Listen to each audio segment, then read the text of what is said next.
Hello, I'm Dr. Heidi Horsley with the Open to Hope Foundation, and I'm here today with Brianne Overton talking about teens and grief. Can you tell us about teens and grief? Definitely. It's been my experience that teens really don't have a voice, or that adults don't think that teens have a voice, that they're not really grieving, that they don't experience a loss the way that adults do. And that's very true. They don't experience the loss in the same way.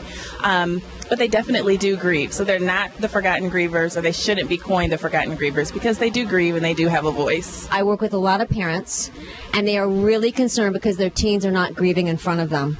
And so therefore, they assume they're not grieving at all. But you're telling me that they do grieve. And I'm wondering if you can tell us some of the ways that they grieve. Sometimes teens feel like they have to protect those adults. And so if it's not being modeled at home or in their community on how to grieve or what are healthy ways to grieve, then they don't know how to do that. So we work with teens on, I've worked with teens on lots of different things, just expressing their grief, modeling that grief doesn't have to look this way or doesn't have to look that way. It looks differently for everyone.